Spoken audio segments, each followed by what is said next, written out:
Okay guys, so we are here in the tunnel. Actually there is it is have a light when it's night.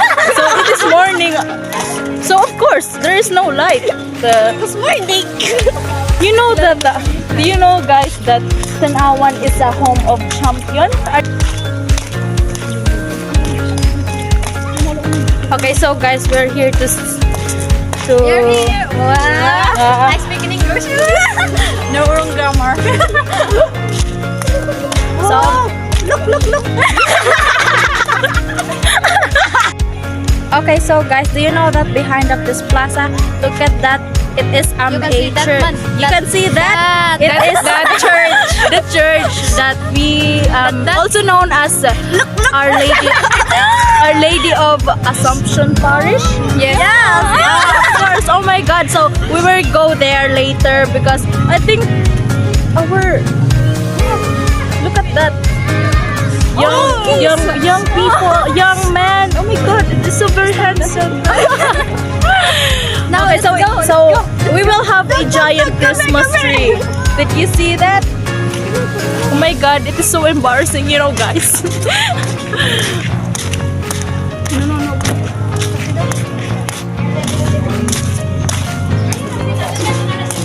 Okay, so here there is Our Lady of Fatima Shrine. It is very I think it is famous here spot here in Tanawan. Look at our back. So can you say hello guys?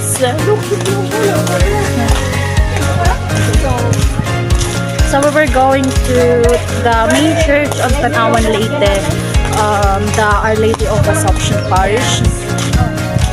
So guys, yes, There. actually oh my God. It is ongoing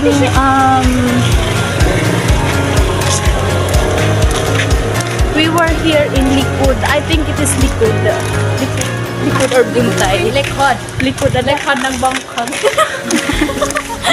Oh my God, I'm not speaking in English. You should speak in English because it is English, not Filipino. Oh, I'm sorry. Yung Filipino. Oh my God, it is English. Don't mention that. I'm sorry, but I'm just telling the What's the truth. topic of our outcome in Philippines? We were focused in English. Oh, now. there's a rasma. Oh, Rasma. Okay. That's so disgusting. Okay, so behind of us, behind front, it is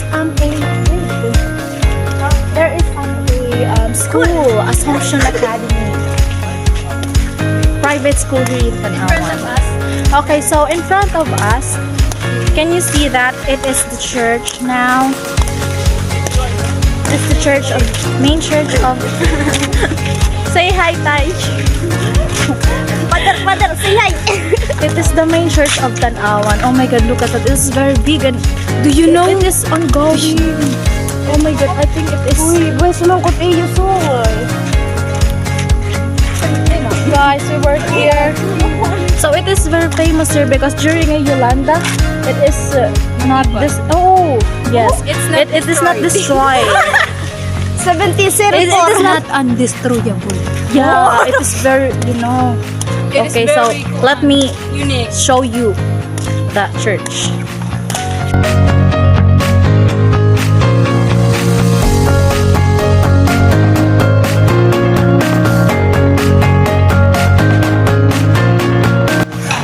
So guys, We're going to the beach. The beach. Bachelor, the capital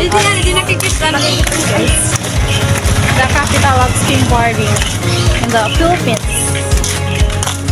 Located in Barangay San Roque. Located in San Roque. Okay, so guys, there are our other member.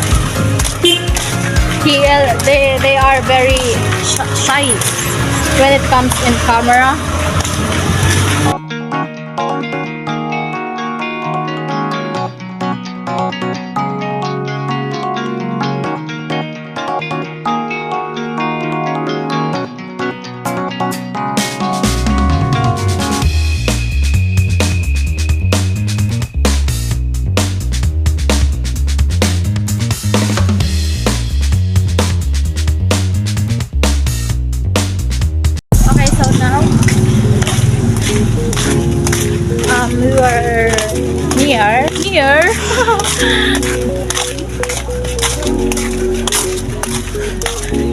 that the beach here in Tanawan is have a very powdery sand and big wave.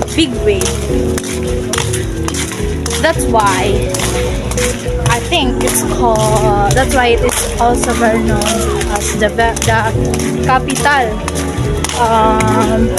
the capital of skimboarding here in the Philippines. International.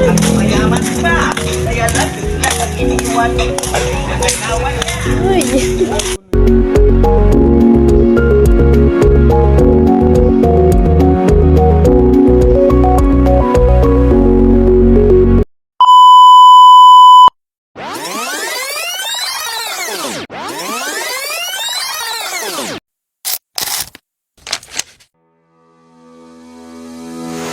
Tanawan is one of the oldest towns in Leyte. Going back to the year 1710, it is composed of 54 barangays. The town has also been known as the cradle of intellectuals, or the Bungtuhan ka mag-araman. The name Tanawan is derived from the Tagalog word tanaw, which means to look after through the window, reflecting the town's picturesque view and scenic landscapes. It is also known for its rich history and vibrant culture. Our Lady of Assumption Church is not just a place of worship, but a historical landmark. It features beautiful architecture and is a testament to the town's colonial past. Visitors often admire its intricate details and the serene atmosphere. Furthermore, Tanawan Leyte is known as the skimboarding capital of the Philippines. Tanawan hosts an annual skimboarding competition, making it a hotspot for adventure seekers and water sports enthusiasts. The high waves and beautiful beaches provide the perfect setting for this thrilling sport. Tanawan Leyte truly offers a unique blend of adventure, history, and culture that makes it an exciting destination.